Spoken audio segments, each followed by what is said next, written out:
Doctors gave Don Refugio Salazar, the richest man in the whole Durango Valley, 3 months to live, and his 3 children began dividing up the ranch before he'd even stopped breathing.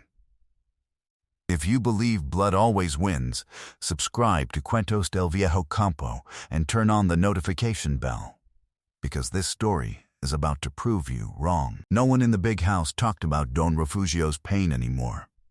They talked about the acres, the cattle, who would get the house and who would get the northern pastures.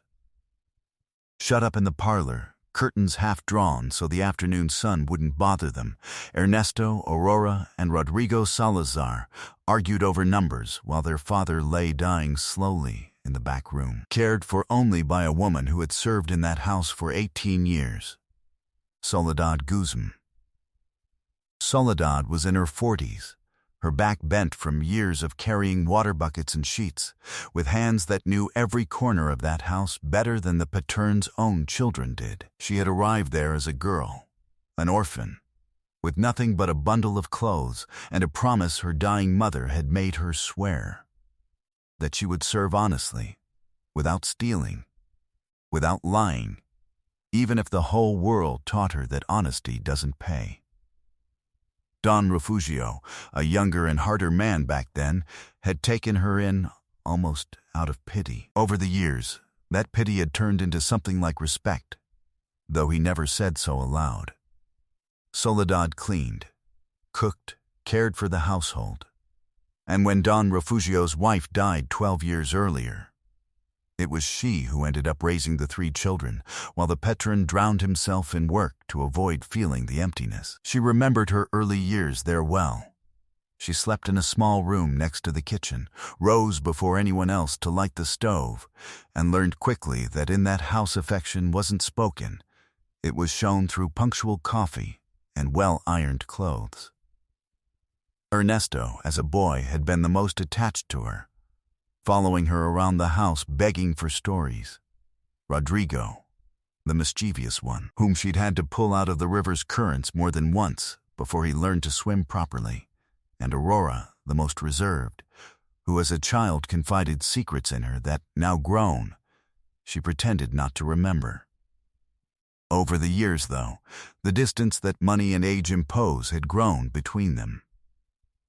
The 3 grew up, went off to study in the city, came back with new ways and a different way of looking at the woman who had raised them, no longer as family, but as part of the household staff, as invisible and necessary as the furniture.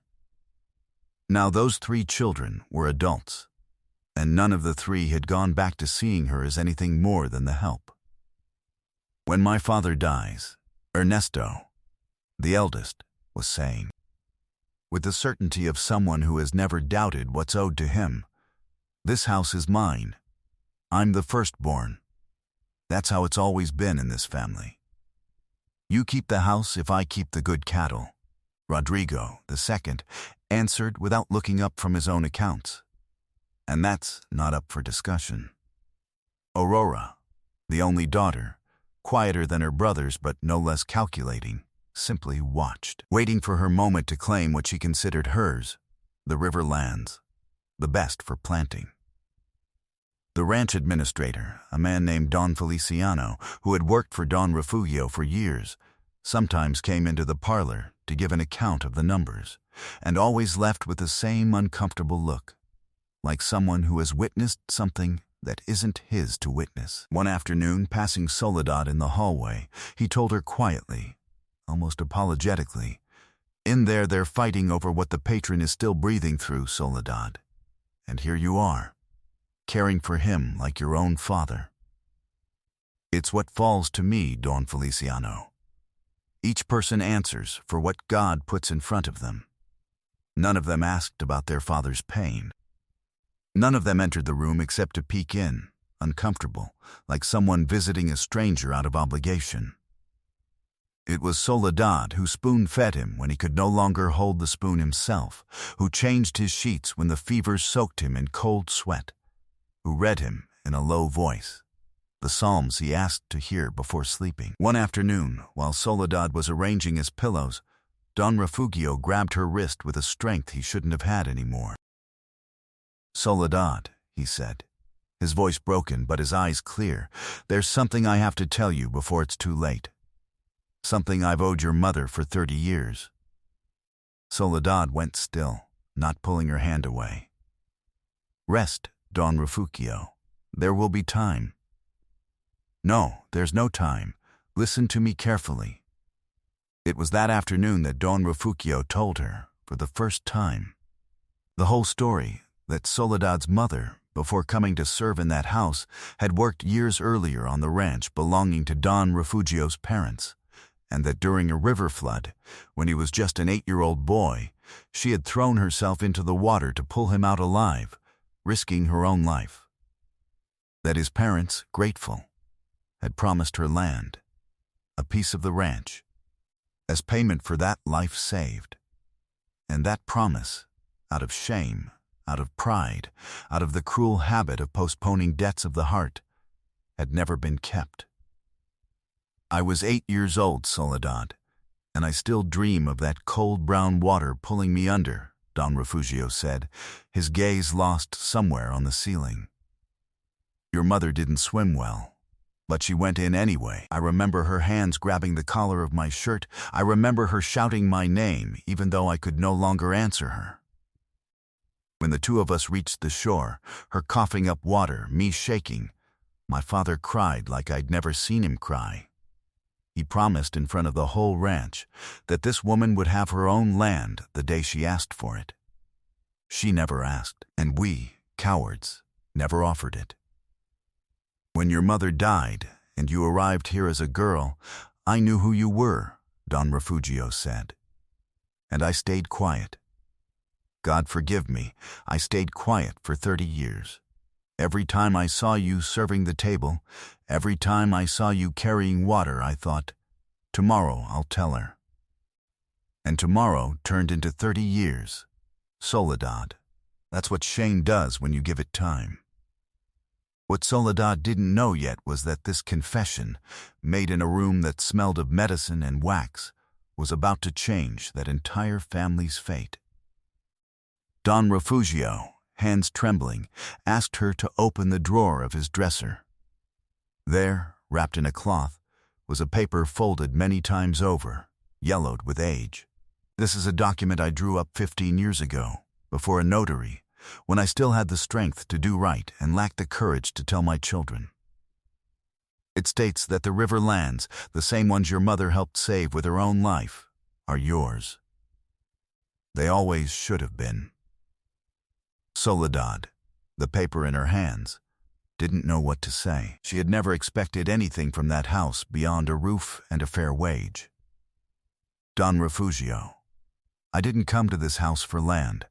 I came because I made a promise to my mother, and I've kept it by serving honestly, without expecting anything in return. I know, Soledad, and that's exactly why it's yours. Because you never asked for it. He put the paper back in the cloth and handed it to her, closing her fingers around it with the little strength he had left. Keep it safe, and don't show it until I'm gone. My children won't receive it gladly, and I want you prepared when the moment comes. That night, Soledad put the document away in an old wooden box that had belonged to her mother, together with a worn rosary that was the only thing she had left of her. And there, at the bottom of that box, the paper waited, silent, through the days Don Refugio had left. 3 weeks passed. Don Refugio grew worse slowly, with days of greater clarity and days of high fever when he no longer recognized anyone well. Soledad barely left his side except when absolutely necessary. The children, meanwhile, kept arguing over the division of assets, completely unaware of what their father had confessed.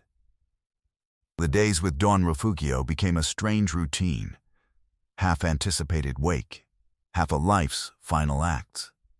Soledad rose before dawn to warm his atoll, though he could barely swallow it anymore, and fed it to him spoonful by slow spoonful, talking to him quietly about simple things, the weather, how the corn was doing, how the chestnut mare still wouldn't eat.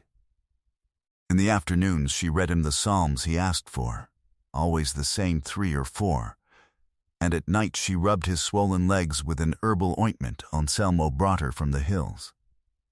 The children, meanwhile, barely entered the room. Ernesto looked in once a day, said, "How is he?" without waiting for an answer, and went back to reviewing papers with the ranch administrator. Rodrigo came by less, almost always at night, smelling of the town cantina, and stood in the doorway a minute before leaving without a word.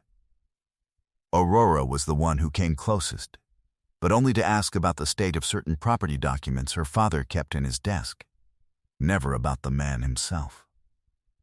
One afternoon, while hanging freshly washed sheets on the line, Soledad allowed herself, for the first time in weeks, to sit for a moment on the kitchen step and cry quietly, exhausted. Not quite sure whether she was crying for Don Refugio, for her own mother dead so long ago, or for the whole weight of carrying alone a house that wasn't hers. She dried her eyes with her apron, took a deep breath, and got back up before anyone could see her. It was in those days that Soledad noticed something that unsettled her.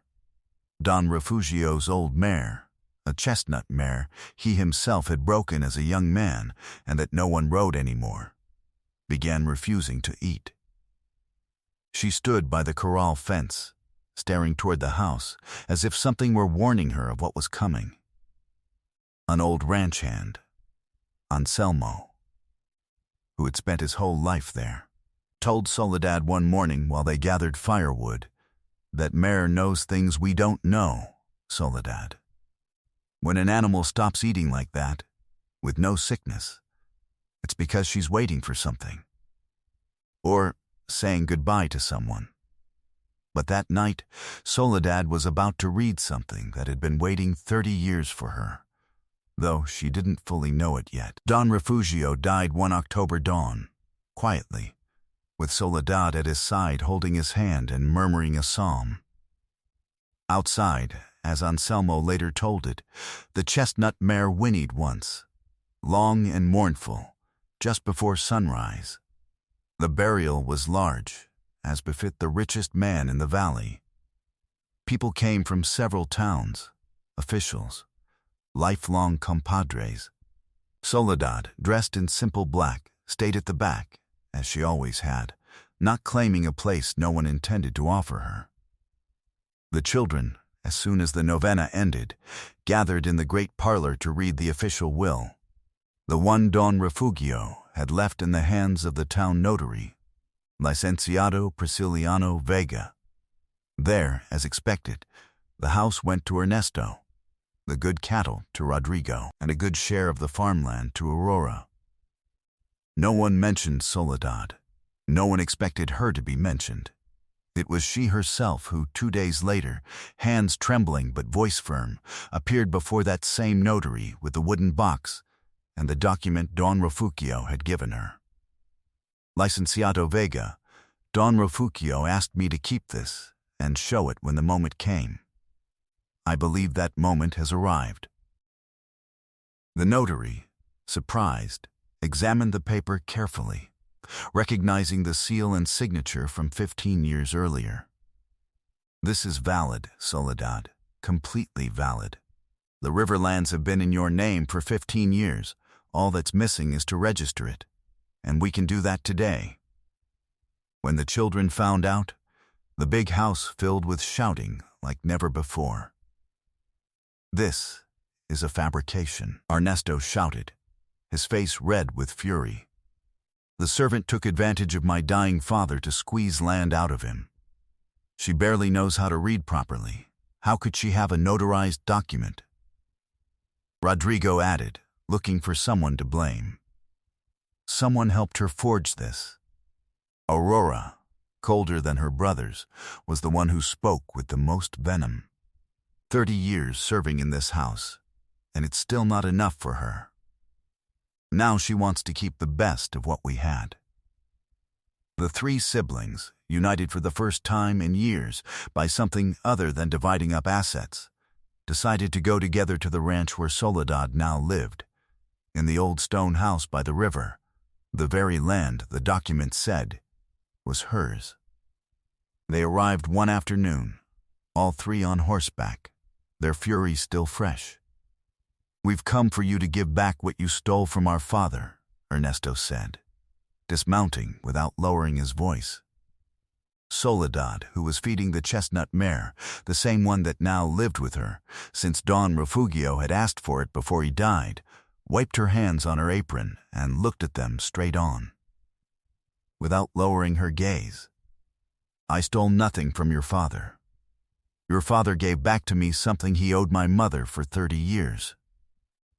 And if you like, here's Licenciado Vega, who can explain the law to you better than I can."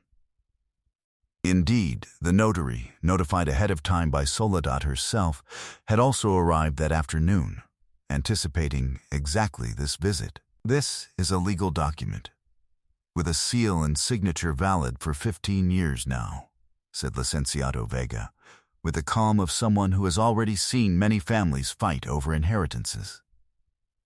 "What your father did was pay a debt of honor. You may agree or not, but you cannot undo it. My father wasn't in his right mind when he signed that," Rodrigo insisted. "He signed it 15 years ago, young Rodrigo, when he enjoyed perfect health," the notary answered. "I myself witnessed it. It was Anselmo, the old ranch hand, who dared to speak then from where he'd been watching everything by the fence. I worked for your grandfather, and for your father after him. And I always knew about that promise, even though no one named it. All the old-timers on this ranch knew it. You three just never knew, because you never asked where what you had came from." "Nobody asked for your opinion, old man," Ernesto snapped, not looking at him. "You didn't ask, young Ernesto, but I'll give it anyway," Anselmo answered, unbothered. "I've been on this ranch 40 years. I watched the three of you grow up, and I've watched how you treated your father these last months. A ranch's memory doesn't erase as easily as you'd like." Aurora, lips pressed tight, stepped forward. "We're not leaving without fighting this in court." "Fight it wherever you like," Soledad said, with a calm she hadn't known she had until that moment. "I didn't come to this house looking for land, and I won't defend it with hatred, but I won't hand it over out of fear either. I made a promise to my mother 30 years ago, and another to your father just weeks ago. And promises, in this family it seems no one taught you three how to keep them. Someone taught me." The silence that followed was long. Ernesto looked at his siblings, searching for support to keep shouting, but found none. Something in Soledad's quiet firmness, and in the silent presence of the notary and the old ranch hand, drained the force they'd arrived with. Rodrigo, the second brother, was the first to lower his voice. "Ernesto, maybe we should hear the lawyer out calmly, in his office, not here shouting." "You always give in first," Ernesto reproached him, but without the same force in his words now. The notary took advantage of the silence to add, in an unhurried voice, "I'd recommend, young Salazars, that you think carefully about whether you want the whole valley to learn the details of how you treated your father these last months. Because an open trial opens that door too. People are already talking, and not exactly in your favor." That warning weighed more than any shouting. The three siblings fell silent for a moment, weighing for the first time the real cost of continuing to fight.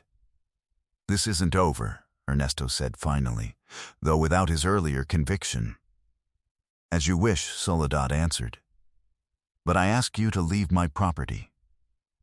The three siblings mounted again, without another word, and rode off down the river road, slower than they'd arrived.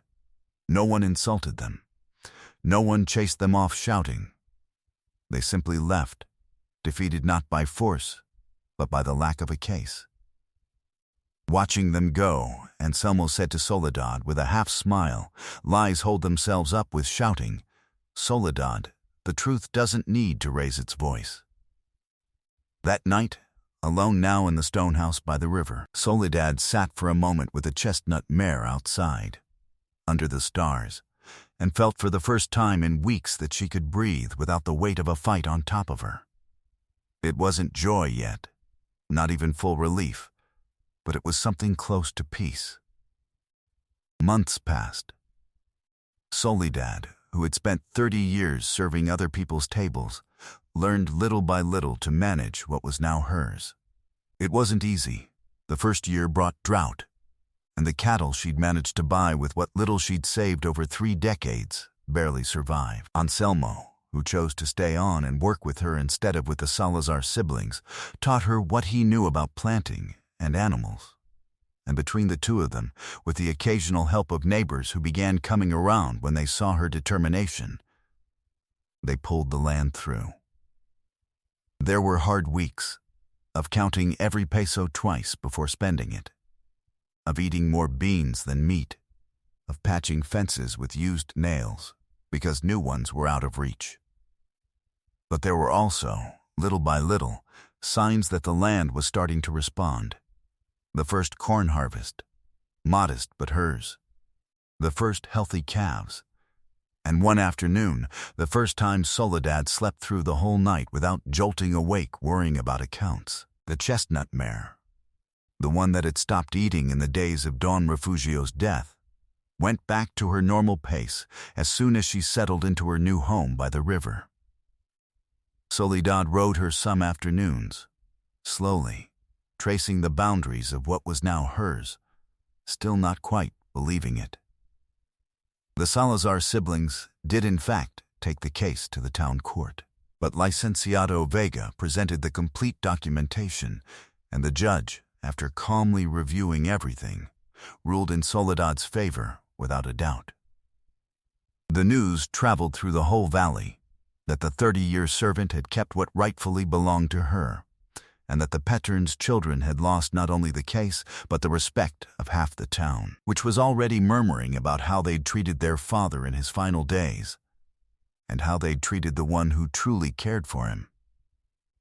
In the town market, Doa Casimira, who had sold vegetables there for years, remarked to another vendor, not bothering to lower her voice much, that those Salazar boys let their father die practically alone, and now they want to fight because a decent woman got what was owed her.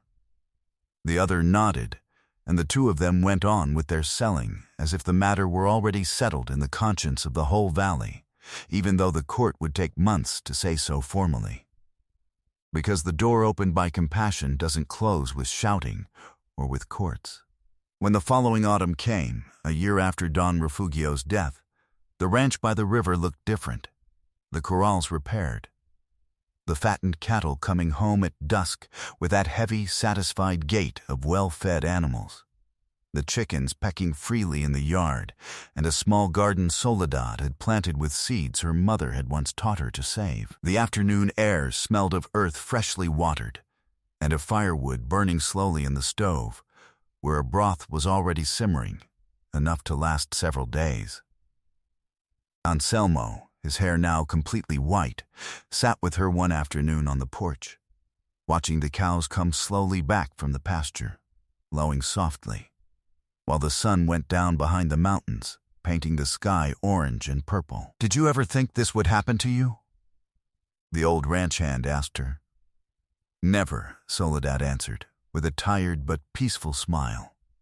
"I only wanted to keep a promise. Everything else arrived on its own when I no longer expected it." "Who appeared in your life when no one was looking at you anymore?"